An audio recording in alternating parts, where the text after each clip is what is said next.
Bismillahirrahmanirrahim. Assalamu alaykum, hörmətli televizor görüşlər. Bu haftalik İstiqlal xəbərləri proqramımızı görüşənlərini qızğın qarşı alırıq. Mən Abdullah Yalqun.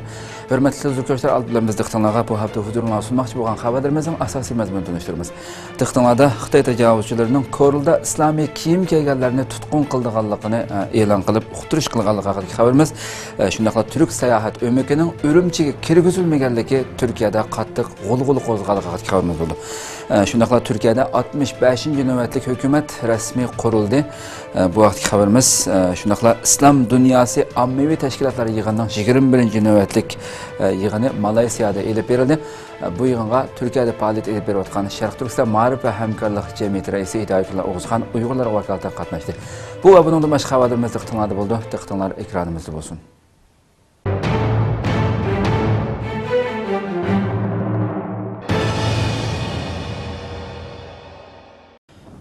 Korluda İslami kiyim giyganlarni tutush buyrug'i tushirildi. Xitoy tajovuzchilari Korlu shahrida İslami kiyim giygan ayollarni tutqun qilganligini e'lon qildi. Xitoy doiralari Korlu shahrida İslami kiyim giygan ayollarning og'ir oqibatga duchor bo'lganligi haqida tahdid xarakterlik ogohlantirish uqtirishi chiqargan. Bu uqtirish ijtimoiy aloqa vositalarida tarqalgandan keyin kuchli norozilik va bas munozara qo'zg'adi. Bu uqtirishqa Nashput chechki aholilar komitetining imzo va tamg'isi berilgan bo'lib, 2016-yili 5-oyning 19-kuni chiqarilgan. Uqtirishda mundaq deyilgan: yuqorining o'rinlashtirishi bilan Korli shahri bo'yicha umumyuzlik holda shakli o'zgargan yog'liq chekkan, yog'liq oldiga kichik qisquch ilg'onlar, yog'liq ichiga posma kiyganlar, jilbob shaklidagi kiyim kiyganlar, Uyg'urlarning an'anaviy kiyim kiyish odatiga mos kelmagan holda kiyingan xonim-qizlar ayollarga nisbatan tutib o'zgartish xizmati boshlandi. Uqtirishning davomida yuqorqida kiyinganlarning og'ir oqibatga qoldiganligi eskartilib, mundaq deyilgan: agar yuqorqidagi ahvollar bilan munosabatlik chorlash xodimlariga tutilib qolsangiz, barliq oqibatga mas'ul bo'lasiz.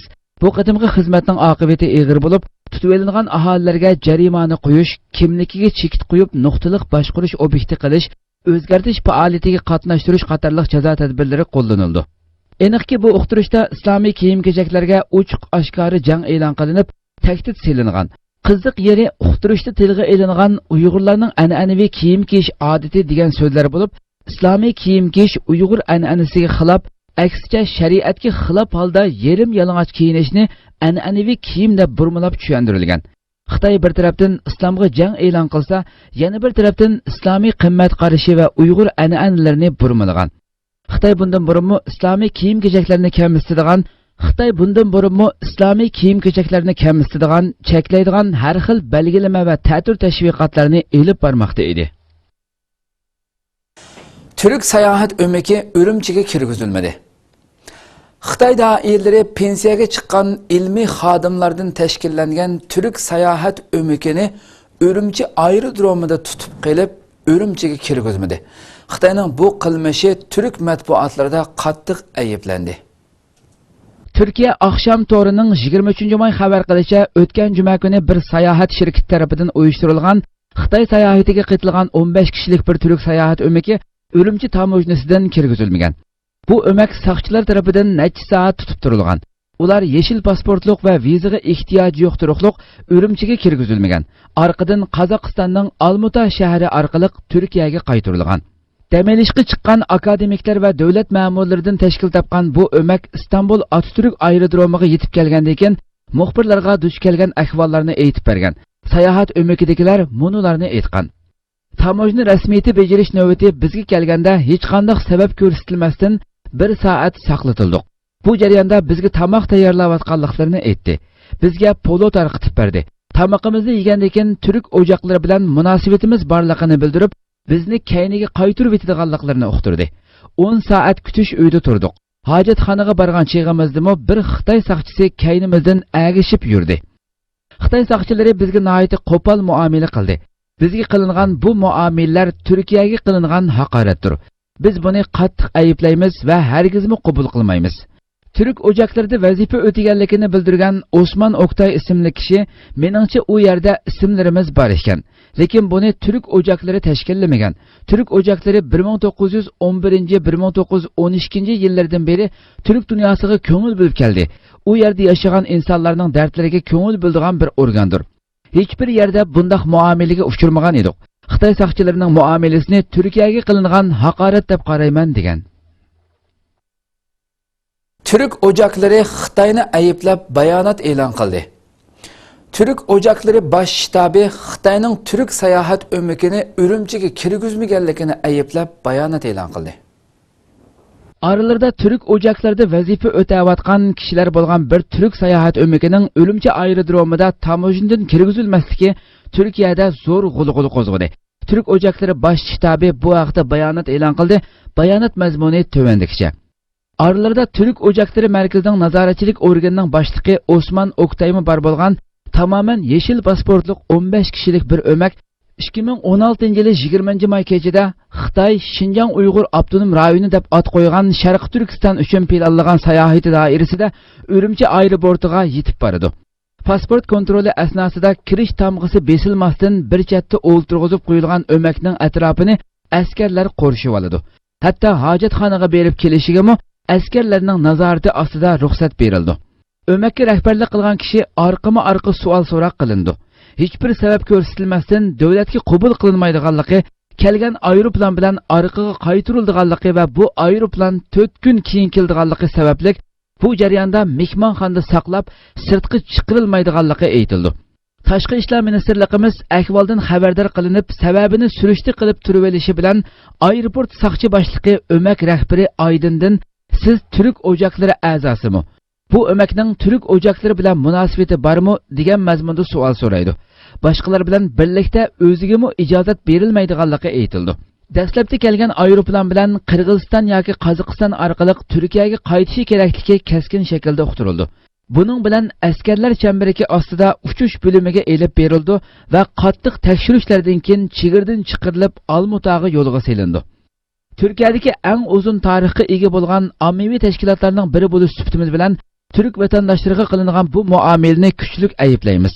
Shuning bilan birga Urumchi aeroportida yuz bergan hodisalar Sharq Turkistondagi qarindoshlarimiz uchrayotgan kishilik huquq tajovuzchiliklariga bo'lgan andishimizni texmo kuchaytirdi. Acaba Xitoy hukumati rayonda Türk ocaklari mansublarining ko'rishini xolamagan qanday bir bostirish siyosatlarini yurgizyotdi? Bu munosabat bilan savolimizning javobini izlashni, Uyg'ur turklarining aqalli kishilik huquqlariga qartilgan tajovuzchilik siyosatlarini Türk va dunyo jamoatchiligiga yetkazishni davomlashtiradiganligimizni yana bir qatim jakarlaymiz. Yevropadagi o'smirlarning ikkinchi qatimliq dala faoliyati. İkinci nöbetlik Yevropadagi Sharq Turkistonlik o'smirlar dala faoliyati Shvetsiyada elib berildi. Dala faoliyatiga Gollandiya, Shvetsiya, Norvegiya va Finlandiyada yashayotgan Uyg'ur muhojirlarining farzandlari qatnashdi. İkinci nöbetlik Yevropadagi Sharq Turkistonlik o'smirlar dala faoliyati Shvetsiyada elib berildi. Dala faoliyatiga Gollandiya, Shvetsiya, Norvegiya va Finlandiyada yashayotgan Uyg'ur muhojirlarining farzandlari qatnashdi. Bu dala faoliyati haqida ma'lumotga ega bo'lish uchun Shvetsiya Uyg'ur ma'rif uyushmasining raisi Abdullah Saidi apandini ziyorat qildik. Abdullah apandi bu faoliyatning qisqacha tarixi va bu yilgi faoliyat haqida ma'lumot berdi.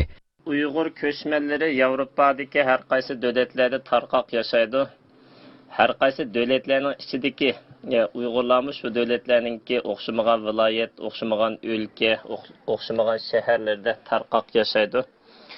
Mushu boşluqni ko'zda tutib biz 2015-yili 1-oyda Finlandiyadagi jamiyat mas'ullari, Gollandiyadagi jamiyat mas'ullari, Shvetsiyadagi jamiyat mas'ullari bo'lib 7-8 nafar mas'ullar Gollandiyaningki Amsterdam shahrida yig'in chaqirib, shu yerda shu ikkinchi avlod yetishayotgan Uyg'ur farzandlarining o'zaro tunishishi, o'zaro aloqa bog'lashishi, kelajak avlodninki bu Yevropa davlatlarida rishtalarini mahkam bog'lashi qatorliq nuqtalarni ko'zda tutib 2015-yildan boshlab har yili bir davlatda almashib Uyg'ur yosh o'smirlariga kamp yazlık lager faaliyeti uyuşturup beriş planını ortaya koyup biz bu faaliyetini devamlaştırış için bu yıl mı Şivsiyada bu faaliyetni ikkinchi qatim elib bordik. Bu faaliyetda asosliq bizning kuchaydiganimiz mushu yosh avlodlarning ruhidagi millatparvarlik, vatanparvarlik ruhini uyg'otish, uni taraqqiy qildirish.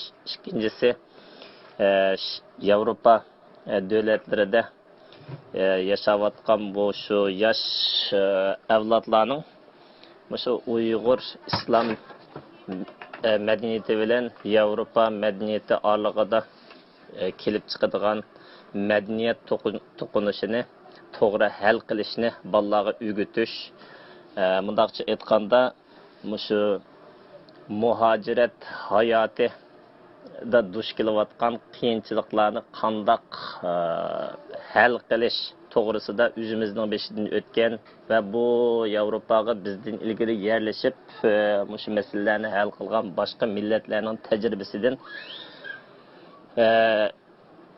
örnek elib hal qilish choralarini tepib chiqib bu choralarni bolalarga o'rgatish. Ikkinchi birisi ham mushu bir davlatdagi bolalar bir davlatdagi bolalarni tunimaydi. Bularni biri bilan tunishtirish orqali aloqa bog'lashga munbar hozirlab berish orqali keyingi avlodlarningki mushu da'vo sepida aktiv rol o'ynashini qo'lga keltirish uchun bu faoliyatni boshladik. Inshaalloh bu faoliyatga kelar yili bu yil masalan Norvegiyadan odam qatnashdi. Kelar yili xudoyim bo'lsa Germaniyadan, Turkiyadan o'smirlarningki cho'mag'anda vakillarni taklif qilib bolalar ara xalqarалық bir torlashish, aloqa bog'lashish ishlarini amalga oshirishni maqsad qilamiz. Hetgah jamoasining oldida 10 ming kishi usulga selingan. Xitoy Sharq Turkistonning simvoli sifatida tanilgan Qashqar Hetgah jamoasining oldida 10 ming Uyg'urni usulga soldi. Xitoy taratqullarining xabar qilishicha 19 may Xitoy sayohat kuni faoliyatining Qashqarda tarmoq maydoni ta'sis qilingan bo'lib, bu kuni Hetgah maydonida 10 ming kishilik mashrab o'tkazilgan. Xitoy taratqularida tarqalgan rasmlardan bu yerda bir necha guruh ayolning navbat bilan usulga selinganligini ko'rib olg'ili bo'ldi. Uzun tarixga ega bo'lgan Qashqar Hetgah jamoasi ham islom dinining ham Uyg'ur madaniyatining simvoli sifatida namoyon bo'lib keldi. Yaqinqi yillarga qaraganda erlar Hetgah jamoasida het namozlarini o'qigandan keyin jami maydonida samo silish degandek faoliyatlarni o'tkazib kelgan. Lekin o'tgan yili Xitoyning oralarida masjid imomlari bo'lgan minglagan kishini bu yerda usulga silishi bilan bu yer Xitoyning Uyg'urlarga yurgizgan diniy bostirishlari sifatida matbuotlarda o'ttirg'i chiqadigan bo'ldi. Türkiye hay'ati Kuala Lumpurga yetib keldi. İslam Dünyası Ammaviy Tashkilotlar Birligining 21. navbatlik kengash yig'ini Malayziyada ochildi. Bu yig'inga Turkiyada faoliyat olib berayotgan Sharq Turkiston ma'rif va hamkorlik jamiyatining raisi Hidoyatulloh O'g'izxon Uyg'urlarga vakolatan qatnashdi. İslam Dünyası Ammaviy Tashkilotlar Birligining 21. navbatlik kengash yig'ini 26 maydan 30 maygacha Malayziyaning Sabah orolidagi Kota Kinabalu shahrida ochildi. Sharq Turkiston ma'rif va hamkorlik jamiyatining raisi Hidoyatulloh O'g'izxon bu yig'inga qatnashadigan Turkiya hay'ati bilan birlikda 25 may Malayziya poytaxti Kuala Lumpurga yetib keldi. Bu navbatlik yig'in 26 may boshlanib 4 kun davom qiladi. Mazkur hay'at 28 may Sabah o'lkasida ochilgan Islom va dunyoviy adolat nomli xalqaro yig'inga taklif bilan qatnashadi. 31 may Turkiyaning Kuala Lumpur turishliq bosh elchisi bilan uchrashish olib boradi. İslam Dünyası Ammaviy Tashkilotlar Birligi 2005 yili 1 may 100 dan ortiq ammaviy tashkilotning qatnashishi bilan İstanbulda ochilgan bir yig'inda o'rtaq qaror ma'qullab qurilgan. Hozir dunyoning har qaysi joylaridagi 63 davlatda 312 a'zosi bor. Sharq Turkiston ma'rif va hamkorlik jamiyati mazkur birlikning a'zosidir. Rabia Qadir xonim dunyo axborot vositalariga Uyg'ur musofirlar masalasi haqida doklad berdi. Dünya Uyghur Qurultayıning raisi Rabia Qadir xonim boshchiligidagi vakillar o'miki Tokiodagi davlat axborot e'lon qilish markazida xalqaro muxbirlarni kutib olish yig'ini ochdi. Dünya Uyghur Qurultayının raisi Rabia Qadir Xanım başçılığındaki vekiller ömrüki 24 may Tokyo'ga yetib kelib, Yaponiyadagi ziyoratini boshladi. Bugun Tokyodagi davlat axborot e'lon qilish markazida xalqaro muxbirlarni kutib olish yig'ini ochdi. Rabia Qadir Xanım 24-soat tushdan keyin Tokyo xalqaro aerodromiga yetib kelgan bo'lib, Yaponiya Uyg'ur birligi tashkilotining a'zolari va Uyg'ur masalasini qo'llaydigan bir qism kishilar uni kutib olgan. Aerodromda Yaponiyaning bir qism radio, televiziya va gazetalarining muxbirlarining savollariga javob bergan. 25 may Tokyodagi davlat axborot e'lon qilish markazida xalqaro muxbirlarni kutib olish yig'ini ochilgan.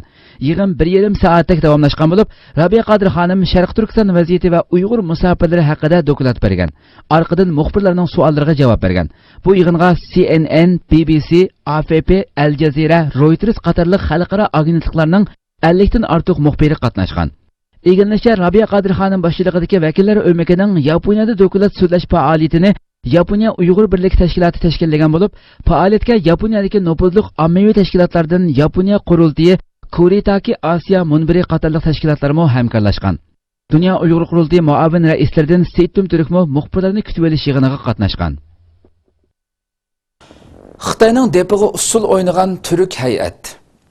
Xitoyning o'rinlashtirishi bilan Urumchi, Xi'an qatorliq joylarda ziyoratda bo'lgan turk hay'atning Xitoyda musulmonlar dinlarini o'rganish va amal qilishda keng erkinlikka ega ekan degan qarash bilan qaytib kelganligi diqqat tortdi.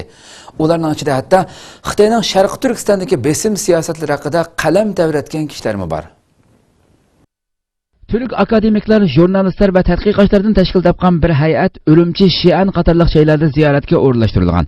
Bular ziyoratdan keyin Xitoyda musulmonlar dinlarini o'rganish va amal qilishda keng erkinlikka sahib ekan degan qarash bilan qaytib kelgan. Oralarda Xitoyning Sharq Turkistondagi besim siyosatlari haqida qalam tavratgan kishilar bor bo'lgan bu hay'atning ziyoratdan keyin biroqli Xitoy tarafdori bo'lib ketishi diqqat tortdi. Turkiya xabar yildizi to'rining 24 may xabar qilishicha, Türk hay'at Yipak yo'lda Xinjiang faoliyati doirasida Urumchidagi Islom institutida ziyorati bo'lgan. Ular u yerda maktab rahbarlari, o'qituvchi va o'quvchilar bilan uchrashtirilgan.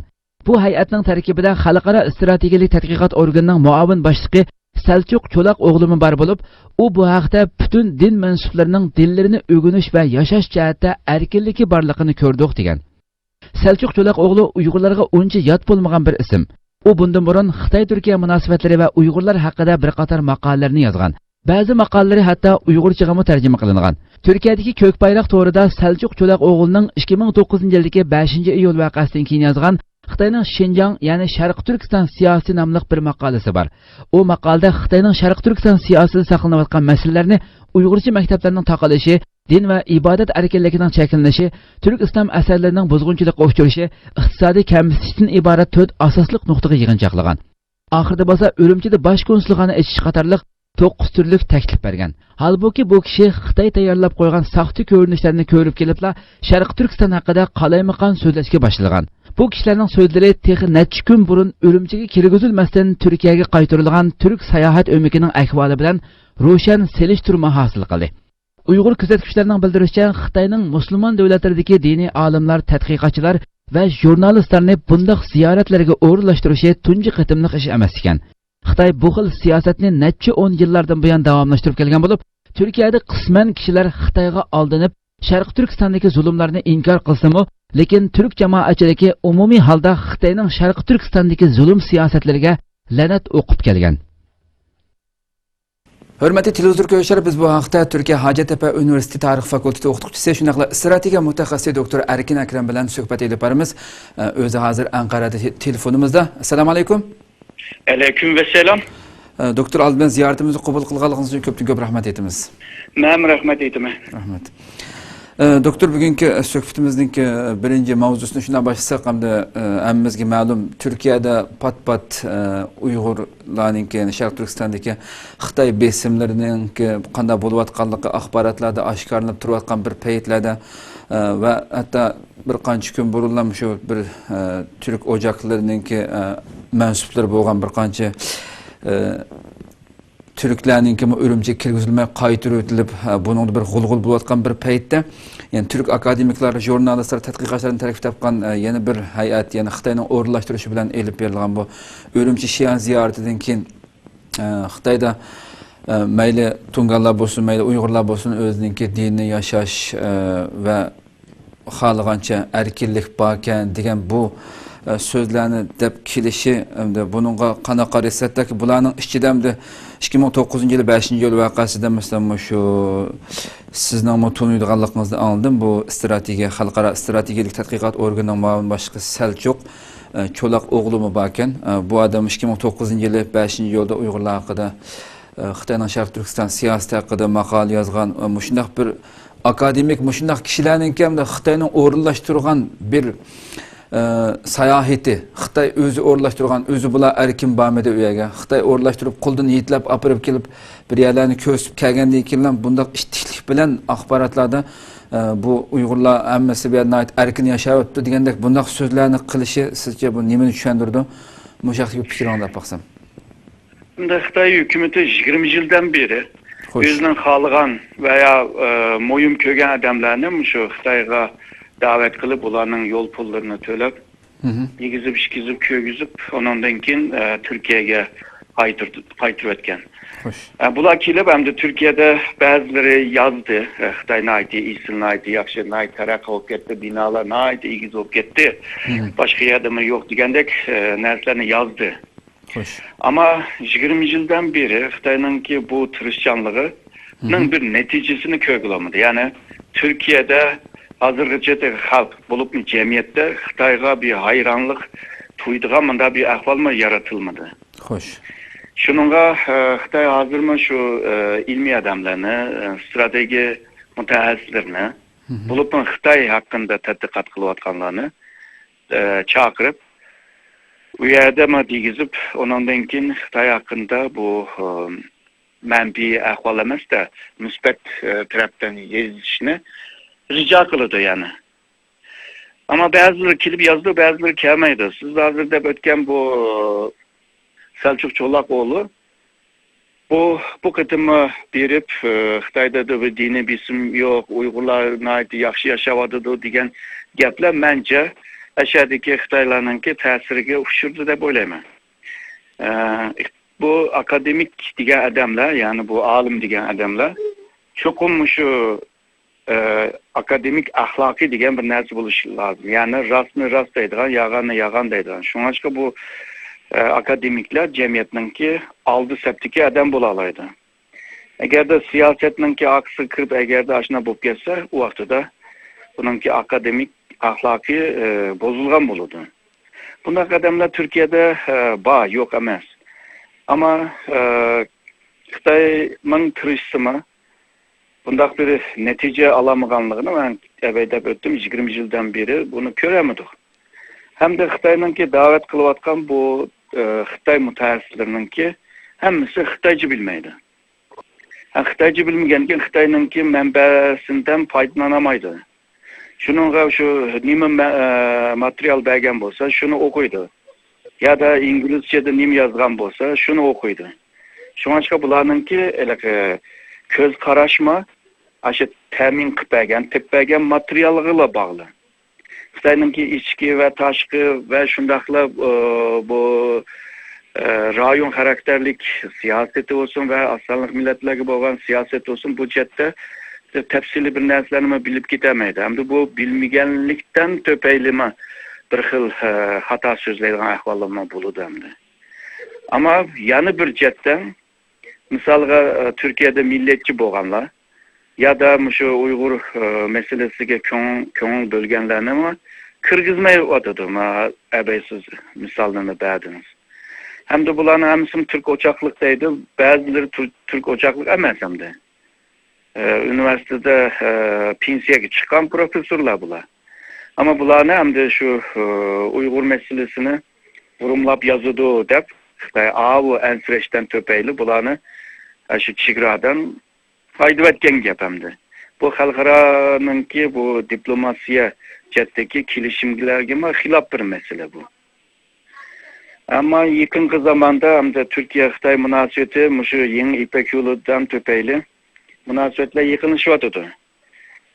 Bulupmu Türkiye'ninki şu karxonchilar, sanoatchilar bular hamda Xitoyninki iqtisodiy kuchi va Xitoyning bozoriga ko'ngil bo'lgachga Xitoy bilan yaxshi munosabat qurayli deb hukumatga bisim ishlatyapti. Yana bir qism bo'lsa, masalan, tashqi ishlar ministrligi bular hamda bu Xitoy bilan dushmanlik bo'lishning hojati yo'q. Amerika, Yevropa, Rossiya bilan munosabatimiz yiriklashdi. Bundan yana bizningki boshqa ag'inlar do'stlarimiz bor deyish uchun yani Xitoyni ranjida qilgan ishni qilmaslikka tirishyapti. Ama cemiyet unaqa emas hamda cemiyet ularninki ta'turiga, yani Uyg'urlarga istoqchilik bildiryapti. Hamda hukumatga kelsak, hukumatmi shu? Abaqa degan karxonchilar bo'lsin, tashqi ishlar ministrligi bo'lsin va cemiyet xalqlarning orasida bir zidlikning ichida qilyapti. Shunga Xitoy siyosatimi shu tampongsizlik, birdan oyoqqa qiyib, birdan oyoq qiyib, ashunday bir ziddiyatning ichida Xitoy siyosatini ilib beryapti. Shunga ba'zan Turkiyaninki qilgan siyosati Uyg'urlarga yoqadi, ba'zan da yoqmaydigan ahvollarmi bo'lib qoladi hamda. Hozirgi vaziyat shu hamda. Yığını bilen davalashni tunji bo'lib Uyg'urlarning bayqaganligi ilgari surildi. Türkiye Gazi Üniversitesi yığını bilen davalash usuli bölümünün mas'uli professor doktor Cemal Çevik yığını bilen davalash usulini tunji bo'lib bayqaguvchilarning Uyg'urlar ekanligini o'ttirib qo'ydi. Uning so'zlari bu vaqtdagi munozirlarni keltirib chiqardi. Türkiye Gazi Üniversitesi yığını bilen davalash usuli bölümünün mas'uli professor doktor Cemal Çevik yığını bilen davalash deyilsa odamning aqliga Xitoylar keldiganligini, lekin Xitoylar taraqqiy qildirgan bu davalash usulini tunji bayqaguvchilarning Uyg'urlar ekanligini o'ttirib qo'ydi. Uning so'zlari bu haqdagi munozirlarni keltirib chiqardi. Cemal Çevik Trakya Üniversitesi Balkan Qurultay Markazida o'tkazilgan 9-navbatlik xalqaro ishtirokchi mamlakatlik yığını bilen davalash qurultayi ve 3-navbatlik tamomlovchi meditsina ilmiy muhokama yig'inida so'z qilib, yığını bilen davalash usulining dünyada uzun tarixga ega ekanligini bildirgan. U yığını bilen davalash usuli ustida to'xtalib, vaqtning o'tishiga ergishib, Xitoylar bu usulni qabul qilib taraqqiy qildirgan. Yaponiyaliklar bo'lsa buni elektron usul bilan tunishtirdi. Nemislar lazerlar bilan tunishtirdi. Biz bo'lsak ulardan qaytirib oldik. Go'yo yo'qotib qo'ygan narsamizni qaytadan topdik degan. Yığını bilen davalash usulining gapi chiqqanda eng boshda zihnimizga Xitoylarning keldiganligini aytgan Çevik mundaq degan. Xitoylar buni taraqqiy qildirdi. Biroq Uyg'urlar bu usulni tunji bo'lib tepib chiqdi. Shunlashqa yığını bilen davalashga munosabatlik turaqliq iboralarning bir qismi turkchidir.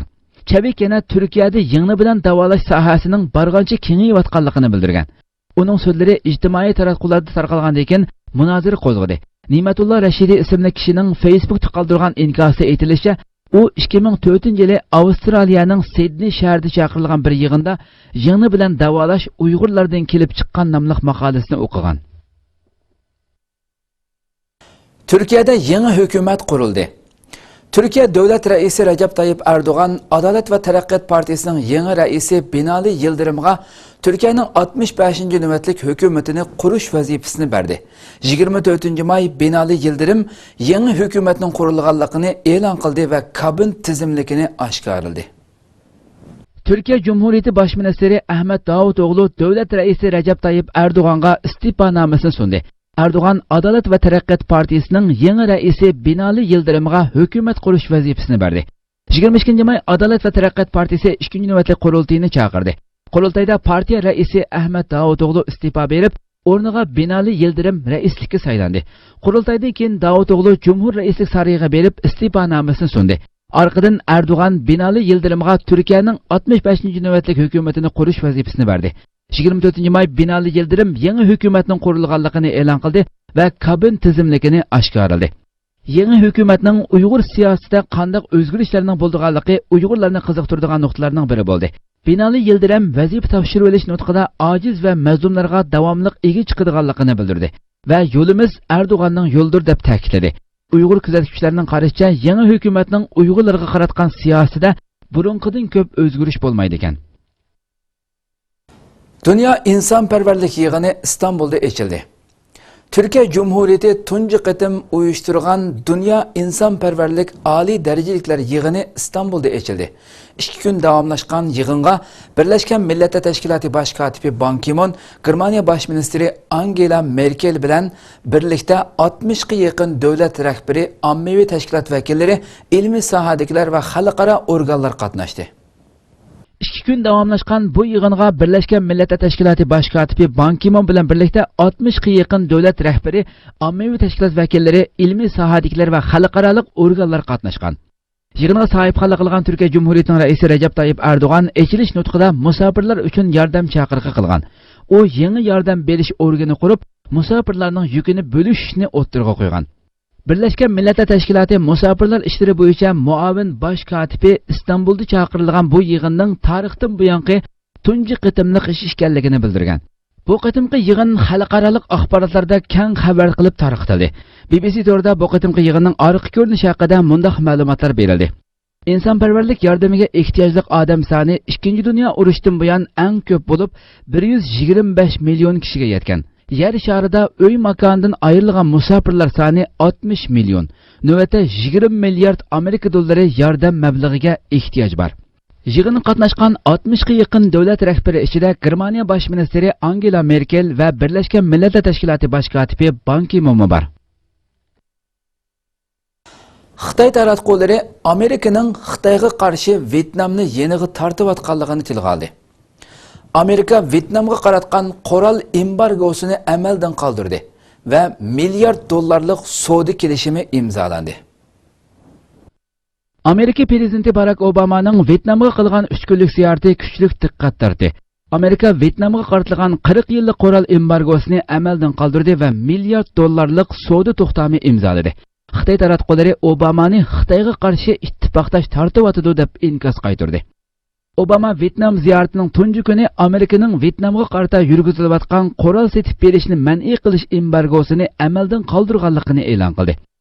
Qoral embargosining amaldan qoldirilishi Amerika va Vyetnam munosabatidagi cho'ng bir to'salg'ini chiqarib tashlaganlik deb qaraldi. O ziyaratining 2 kuni Janubiy Xitoy dengizi talash tortishini tinch usulda hal qilish chaqiriqi qilgan va cho'ng davlat kichik davlatni bo'zaq qilmasligi kerak degan.